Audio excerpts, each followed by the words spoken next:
Yuan, dinig niyang saad ng isang baritonong boses. Dagli namang lumapit si Ninya para i-entertain ito. Ay, Pogi, baka gusto mo ng dessert. Meron kaming ubi halaya at... Hindi na salamat. Putol nito sa sasabihin ni Ninya. Agad pumesto sa katapat niyang mesa at ramdam niyang titig na titig sa kanyang lalaki. Madalas na makita ang lalaking ito sa tapat ng pinagagawang gusali. Alam niyang hindi ito trabahador dahil maganda ang tindig at may kotse. Maaaring isa ito sa may-ari ng ipinapatayong building. Mahigit 1 buwan na rin siya nagtatrabaho dito sa kantina, kaya medyo kabisado niya na ang mukha ng mga kumakain trabahador sa kanila. At first time kumain ng lalaking ito sa kantin ni Aling Mercy.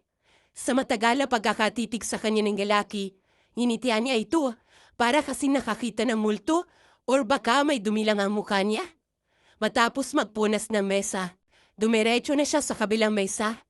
Subalit ramdam niyang sinusundan siya nito ng tingin hanggang sa tuluyan na siyang nakapasok sa kusina para tulungan si Beth maghugas ng malalaking kaldero. Grabe makatitig sa iyo yung tao, Leia, nakita mo yun? Nakasili pala rito kaya napansin din ito ang lalaking customer ni Ninya. Parang kilala niya ako. Gaga ang sabihin mo type ka. Ayaw mo nun, may bagong ama na si Elio. Tumatawang sad ni Beth. Nakapalagay na rin nga ito ng loob dahil pareho silang single mom. Nagkasakit ang asawa nito at mahagang nawala. Kaya mag-isang itinataguid nito ang anak na nasa kolehiyo sa probinsya kasama ang lola. Si Ninya naman ay siyang dalaga sa kanila. Yun nga lang, doble ang timbang sa rakas nitong kumain. Palagi itong galit sa kanin at ulam. Ikaw matigilan mo ko, sa gwapo nun, tsak may kasintahan ng lalaking yun. Tsaka yung uri ng titig niya. Hindi yun yung tipong gusto niya ako. Parang iba basta iba. Parang kilala niya ako.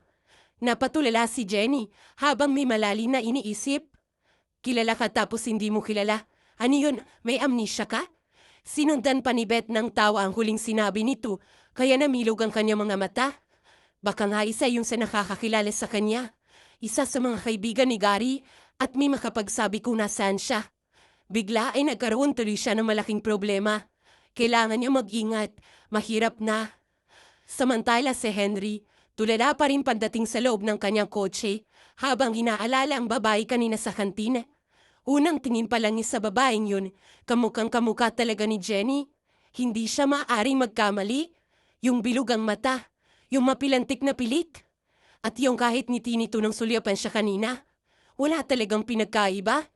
Napabuntong hininga siya nang maalala ang sinabi ng isa pang serbidor nang tanungin niya ang tungkol sa babaeng yun. Si Leia po yun, Sir Pogi. Hiwalay sa asawa at may isang anak. Kung type niyo ho, ilalakad ko kayo. Mabait yun. Maganda nga lang ng konti sa akin. Hagik-gik ng babaeng napagtanungan niya. Ilig niya ang kanyang ulo. Imposibleng ang si Jenny ang babaeng yun. Patay na ito't matagal na. Maaring kahawig lang. Dahil kung si Jenny nga yun, maaalala siya ng babae dahil kilala siya nito. Kalaunan ay tumunog ang kanyang cellphone, kaya nabaling ang atensyon niya dito. Si Carson nasa kabilang linya na siyang tumatawag. Yes, buddy. Kung pauwi ka na, dumaan ka na muna sa office. Nasiraan ako ng sasakyan. Nagkasalisi pa kami ni Kara. Nasa site ka pa ba? Yes, nasa site pa ako, pauwi na rin. Nagsimula niya ang buhayin ng makina ng sasakyan. Salamat. Hindi ko alam kung anong oras matatapos to. Nasa talyer pa ako. Ako na ang bahalang sumundo kay Kara. Tawagan mo na lang siguro para hindi magtaka. Okay, salamat, buddy. Hindi na binigyan pa ng halaga ni Henry ang nakitang kamukha ni Jenny kanina sa kantina. O nga pala may kasintahan na si Curso at mahal na rin ito si Kara. Ayaw niyang magulo ang isipan ng kaibigan. Pasado 7:00 ng gabi, natapos ayusin ang kotse ni Curso, kaya heto pauwi na siya. Tumawag si Kara na nagpatid na lang ito sa suit niya. Kung kailang mansa rin nila ni Kara, tsaka pa siya nasiraan. Bala pa naman sana niyang sumilip sa site kanina. Mabuting at nandyan ang kanyang business partner na mahasahan, ang kanyang buddy. Hi babe, I miss you. Happy 13th Mansari. Agad siyang niyakap ni Kara. Dim light ang buong unit at may pa-surprise pa ito sa kanya. Table for two with candlelight. May chocolate cake pa. Agad iniabot ang biniling punpun ng bulaklak, tsaka ito binati at tinagkan sa labi. I love you, babe. Bulong nito at mas naging mapusok ang pagganti ng halik sa kanya. Naalarma si Curso na humaplo sa dibdib niya ang isang palad ni Kara. Tinanggal nito ang ilang botones ng polo niya. Pinigilan niya ang kamay ng nobya at bahagya itong inilayo sa kanyang katawan. Alam niya ang nais nito at hindi nga yun may bibigay sa babae. Let's eat. Lumalamig ang pagkain. Napasimangot ito nang alalayan niya umupo sa harap ng mesa. Siya naman ay pumuesto na din. Babe, magpakasal na tayo please. Nagsimula na silang kumakain nang basagin nito ang katahimikan. Kosala, napatitig siya rito. Handa na nga ba talaga siya magpakasal ulit? Masyado pang maaga para magpakasal, Kara. Tugon ni Curso, kalaunan matapos pag-isipan ng sinabi ng nobya. Naibaba nito ang hawak na kutsara at tinidor at tumingin sa kanya na nagtatampo. Gusto lang naman kita mo kasama araw-araw, pero kung ayaw mo okay lang naman. Pero mahal kita, Curso. Para sa akin, ikaw na yung lalaking gusto ko makasama habang buhay. Naantig naman ang puso ni Curso sa sinabi ng nobya at ginanap ang palad nito. Mahal kita, Kara, alam mo yan. Pero wag nating madaliin ang pagpapakasal. Gusto ko pag umabot tayo sa puntong yun. Alam natin na pareho na tayong handa, okay? Tumango si Kara bago kumapit na mahigpit sa kamay niya. Naiintindihan ko, babe. May punto ka naman eh. Kumain na tayo? Umiti ito pagkatapos bumitaw sa kanyang kamay. Tsaka nila masayang pinagsaluhan ng masarap na kahain sa ibabaw ng mesa. Pagkatapos ay konting banding habang isineselebrate ang kanilang 13 buwang relasyon. Bye, babe. Matapos umalik sa labi niya si Kara, bumaba na ito ng kanyang kotse. Nasa tapat na sila ng apartment nito. Bye. Hindi na rin siya pumasok sa loob ng bahay dahil malalim na ang gabi. Siniguro na lang niya na nakapasok na ang nobya at saka siya umalis. Pagdating, napapangiti siya sa sweet message nito. Gusto na rin naman niya makasama si Kara araw-araw, katulad ng gusto nito mangyari. Pero hindi pa napapanahon para sa kasal nila. Hindi na siya nag-reply pa sa mga sweet message nito, kundi pinusuan niya na lamang para makapagpahinga na ang nobya. Siya may naganda na rin para matulog. Kinabukasan, 4:00 ng umaga, gising na si Jenny para maganda pagpasok sa kantin. Ito ang nakasanayang oras niya paggising para asikasuhin ang mga gawain na hindi niya nagagawa pagdating ng hapon dahil sa pagod. Nagkusot siya na mahinubad nila ni Elio kahapon at naglinis ng bahay. Hindi niya na kailangan magluto dahil sa kantin doon na sila kumakain magina at libre iyon. May iwan lang ang anak niya sa bahay habang siya naman ay nagtatrabaho. Kasama naman ito ang apo ni Aling Banji na lalaki at hindi lumalabas ang kanyang anak sa gate kaya hindi siya nag-aalala rito. Sinusunod dito ang lahat ng kanyang sinasabi dahil naiintindihan ni Elio na kailangan niyang maghanap buhay para sa susunod na pasukan makapag-enroll ang anak niya. Hindi man siya sinuwerte sa asawa. At least, swerte naman siya sa anak niya. Aling Banji, papasok na ho ako. Pasilip na po ko kay Elio, tulog pa kasi. Pagdaan niya sa mataas na bahay sa bungad ng apartment, natanong niya ito sa loob ng gate. Madalas sa ginang niya iniyahabili ng anak niya.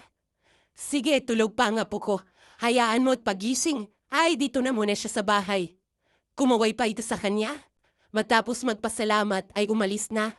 Iyon ang naging routine ng buhay ni Jenny araw-araw hanggang lumipas pa ang 1 taon. Ngayon ay mas naging abala na siya dahil nag-aaral na muli ang anak niya. Nasa 3 baitan na ito ng elementarya dahil nahinto ng 1 taon. Bago pumasok sa kantin ni Aling Mercy, ihahatid niya muna ito sa school. Anak, dalingan mo sa school ha. Tatandaan mo lagi ang pangaral ko sa'yo. Habang pababa sila ng tricycle na sinasakyan, pagpapaalala niya kay Elio, bahagyapan na ito ang gwapo niyang anak. Sinabi mo na sa akin yan kagabi mamay natatandaan ko po. Nang tuluyang makababa sa tricycle, diyakap siya nito at tinalikan bago pumasok na ng gate. Ayaw na nito nagpapahatid kahit allowed naman yung sa school. Malaki na raw ito, pero nanatili siyang nakatayo sa may gate at tinatanaw ang kanyang kapansin-pansin na anak. Marami nagsasabing gwapo at cute ito. Makapalang kilay at may magandang mga mata na alam niyang hindi naman nagmana sa ama. May matangos na ilong at nakaarako mga labi na animoy palagi nakaniti. Minsan napapaisip di siya kung sigari nga ba nga man ito. Malayo nga naman talaga ang itsura ng kanyang asawa. Gwapo din naman si Gary.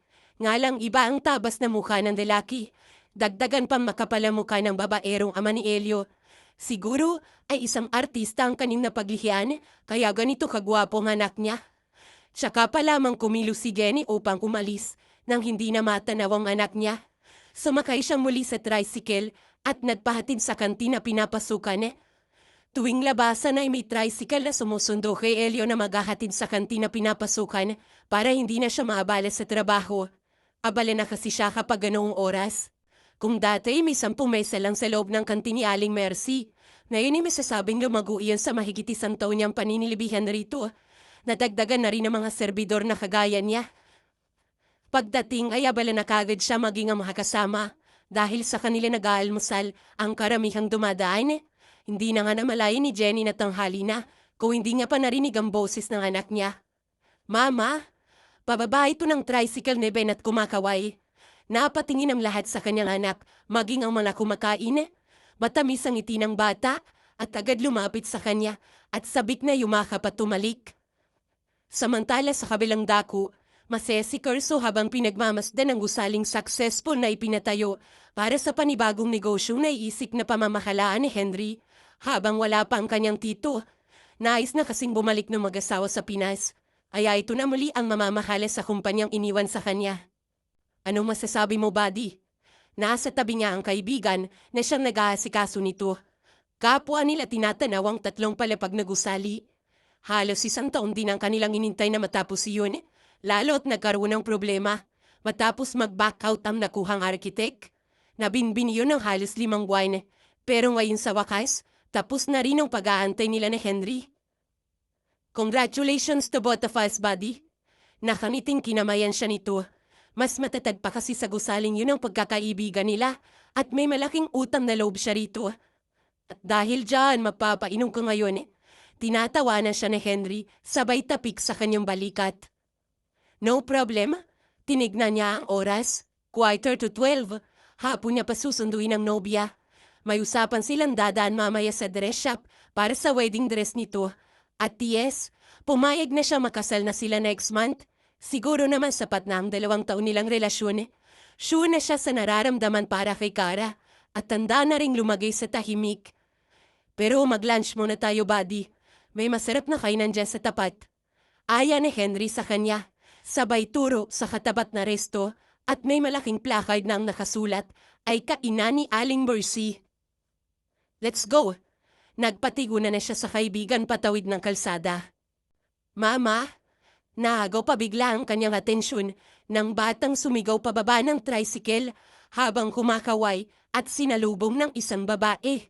Sakto na sila ni Henry na nasa tapat ng kainan at tulala siyang natigilan habang nakatitig sa magina. Hindi siya maaring magkamali. Jenny, bulalas niya at may kilabot na naramdaman sa kanyang buong katawan, lalo na nang makita ang babaeng humahalik sa babae. Iisa ang mukha nila ng bata. Malalaki ang hakbang na nilapitan niyang babae pero pinigilan siya ni Henry sa braso. Tila nahulaan ito ang laman ng kanyang isipan. Buddy, hindi siya si Jenny. Leia ang pangalan niya. Hiwalay sa asawa at may anak. Dinig niyang saad nito. Tila alam na ang tungkol sa babae. Kilala mo siya? Napapatingin siya sa kaibigan. Not really, pero buddy, halin tulad ng reaction mo. Ay ganon din yung reaction ko na makita ko siya. Muli siyang napatingin sa magina na mayon, kasalukuyan ang papasok sa loob ng resto. Nanihina siyang gusto niyang habulin ng babae. Hawakan, yakapin at tagkan. She still love her. Bigla niya naramdaman ang pagsilakbo ng kanyang damdamin para sa asawa. Napailing alam si Henry nang bawiin ang braso ni Curso at malalaki ang hakbang na pumasok sa loob ng kainan. Excuse me? Agaw pansin ni Curso sa maginang nakatalikod sa kanya. Nasa loob na siya ng resto tapat ng pintuan at ang magina ay nasa sulok at inaalalayang umupo ng babae ang bata sa harap ng isang mesa. Ipinatong naman ang batang school bag nito at masayang tumingin sa ina. Yes sir, kakain ka po ba? Nilingon siya ng babae na nakaniti. Kumabog ang dibdib ni Curso. Ang makangiti ng babae. Ang mga magaganda nito mata. Paano niya makakalimutan kung sa loob ng 10 taon sa kabila ng nakipagrelasyon sa iba, hindi naman niya ito nakalimutan? Uumat ikakasal na siya? Pilit nag-move on kahit napakahirap nung gawin? Napapakunot naman ang noo ni Jenny habang sinasalubong ang mga mata ng lalaking titig na titig sa kanya. Titig na nagbibigay ng kakaibang kaba sa kanyang dibdib. Sir, sabi ko, kakain ka po ba? Agaw pansimuri ni Jenny nang hindi pa rin ito nagsasalita. Na ngayon ay nakatitig na masanak niya. Hindi naman ito napansin ng bata dahil kumuha ito ng notebook ngayon at may iginuhit. Yes miss, kakain kami. 2 order ng specialty rito, tsaka 2 kanin. To the rescue naman si Henry sa tulalang kaibigan. Napatikim si Jenny at nag-excuse sa 2. Siguro kung nakakamatay ang titig, kanina pa siya bumulagta sa siminto. Pakiramdam niya sa titig ng lalaki, sinusuri pati kaluluwa niya. At bakit ba siya naaapektuhan? Parang naninginig ang tuhod niya na napasandal sa pinto ng kusina habang binabalansi ang tayo. Para kasi siyang mabubuwal. Ano ba ang meron sa taong yun? Sapo ang dibdib na sumilip siya sa 2 lalaki. Nakaupo na ang 2 at ang isa, nakatitig ng mariin sa anak niya. Ay, sinisilip niya si Mr. Pogi. Sundot ni niya sa kanyang tagiliran na nagpaigtad naman sa kanya. Hindi niya napansin na sa tabi niya na pala ito. Lumayo siya sa pinto. Pogi naman talaga ang lalaki. Pero ba't nilang siya naapektuhan? Hindi lang naman ito naging kostuman nilang gwapo. May naliligaw nga sa lugar nilang content creator na sobrang sikat at gwapo. Inalayan pa siya ng kanta pero iba ang nararamdaman niya sa lalaking yun kanina. Minya, bigyan mo nga sila ng 2 order ng kanin at 2 specialty natin. Asikasuhin ko lang si Elio. Utos niya rito. O sige, Pogi naman taya ako ng bahala. Sabay talikod. Kinalma naman niya ang kaba sa dibdib, tsaka nagkanda ng makakain ni Elio. Mama, ang bait po ng teacher namin. Tignan niyo po ito, sabi niya, ang galing ko daw po. Pagmamalaki ng kanyang anak at ipinakita sa kanya ang family picture na ginuhit nito. Tapos na itong kumain. Mamaya ay ihahatid yan sa bahay kapag wala ng gaanong customer. Ang galing naman ng anak ko. Hinalikan niya rito at ginulo ang buhok. Ama na awa dahil hindi kumpleto ang ginuhit nitong family picture dahil tanging sila lang ang naroong 2. Dagalingan ko pa po mama sa susunod. Saad ni Elio kaya niyakap niya ang anak niya. Ang eksenang yun ang tanaw na Curso sa loob ng kanyang tinted na sasakyan. Matapos nilang kumain ni Henry sa resto, pinawi muna ito at nagkunwari siya may ahasikasuhin muna. Pero ang totoo, nasa loob siya ng kanyang sasakyan at tinatanaw ang kanyang magina. Yun ang nararamdaman niya. Mag-ina niya ang 2 ito. Tanda niya kung kailan inang kinangasawa. Maaring buntis ito nang lumipad patungong Cebu. At kung 9 na taon ng bata ay anak niya ito, kung hindi man gagawa siya ng paraan para mapadiin iyang bata. May natatandaan siyang lunal sa dibdib ni Jenny, kaya kailangan niya makita yun para mapatunayang asawa niya nga ito. Base sa nakausap niyang katrabaho ng babae, single parent si Leia, tama ang sinabi ni Henry. Napangat siya sa pagkakasandal sa headboard ng kanyang sasakyan. Kalauna na makitang lumabas ang magina sa salaming pinto. Titig na titig siya sa babae na dumaan sa tapat ng kanyang sasakyan. Hawak ang kamay ng anak. Napapasunod ang mga mata sa babae nang tumawid dito ng kalsada. Nagmamadali niyang binuhay ang makina ng sasakyan at sinundan ng 2. Matapos tumawid ang magina, lumiko sa kanto, pumasok sa isang iskinita. Halos tapat lang din ang resto, nasa kanang bahagi naman ng kanyang gusali. Kung titignan, pinaglapit sila ng tadhana ni Jenny kung ito nga ang kanyang asawa. Sinundan niya ang magina hanggang sa pumasok sa maliit na gate, kasing tangkad lang ata niya at tanaw hanggang loob. Apartment for rent. Nang mabasa iyon, may ideya na biglang pumasok sa kanya ni isipan. Kalaunan, kumakatok na siya sa gate.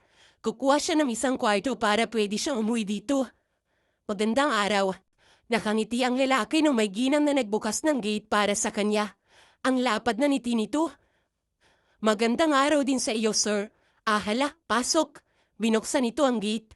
Pagpasok, matatanaw ang 2 palapag nitong paupahan. Malawak ang harap. Ang unang pinto ay may malaking bahay na may panibagong gate. Kukuha ko ng isang kwarto kung may available. Sakto, may kaaalis lang kanina. Trabahador dyan sa construction site.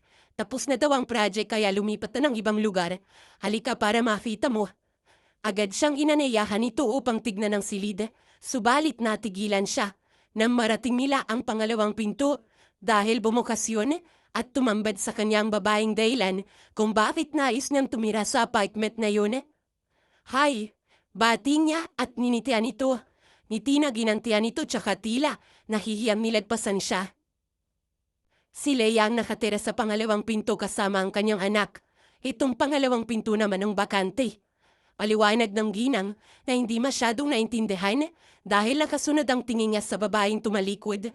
Pati kilos at bawat paggurap ng mga mata. Si Jenny talaga ang kanyang nakikita. Kailangan niyang makita ang nonal sa dibdib nito para masigurong ito na ang kanyang asawa. Heto kaya, bagay sa aking babe? Malambing na tanong ni Kara sa nobyo. Nasa dress shop silang dalawa para magsukat ng wedding dress. Pang-tatlong ideya na yun ni Kara. Pero napapansin niyang puro o ulang si Kerso dahil tila may malalim ito iniisip. Marahil pagod lang ang nobby sa trabaho.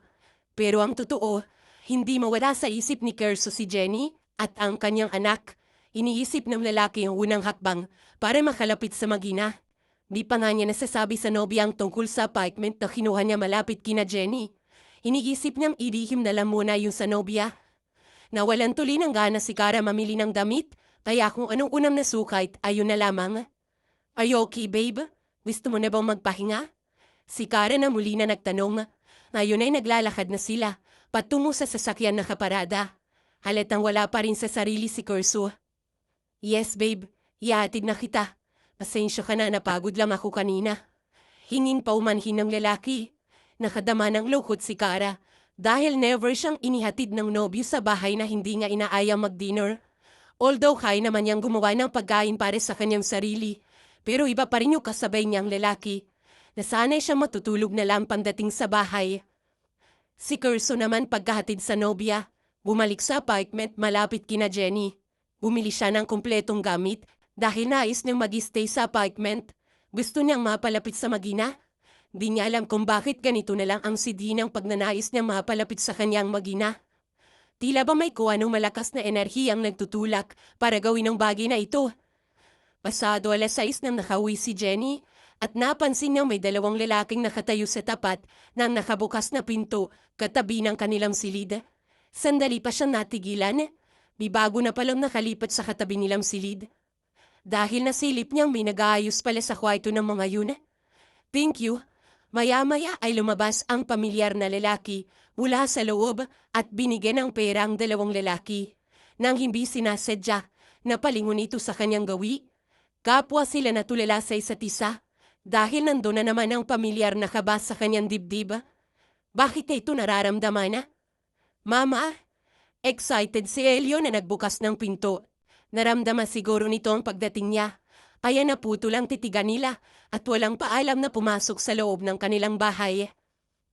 Tita, uwi na po ako ha? Tsaka niya lang din napansin si Noah na nasa loob ng kanilang bahay kasama ang anak niya. Apo ito ni Aling Banji. Nag-bless lang ito sa kanya at tumalikod. Siya naman ay kinawayan ng bata at nagpasalamat dahil sinamahan ito si Elio. Magbibihis lang si mama anak ha. Pagkatapos ay kakain na tayo. May dala kong pagkain. Matapos halika ng anak, tinungo niya ang pinakasilid nila na kortina lang naman ng pagitan. Habang nagbibihis, dinig niyang may kumatok sa pinto at binuksan naman kagad ni Elio. Hay! Baritonong boses ng lalaki ang nadinig ni Jenny. Hindi siya magkandamayo sa pagmamadaling matapos magbihis upang makalabas ng silid. Sakto namang pagkatapos, ay nasa loob na ng bahay ang lalaki. Pinapasok na ito ni Elio. Hi Leia, good evening. Umarko ng isang matamis na ngiti sa labi ng lalaki, bagay na nagpatingkad sa kagwapuhan nito. Siguro na itanong na ng lalaki ang pangalan nilang magina kay Aling Banji.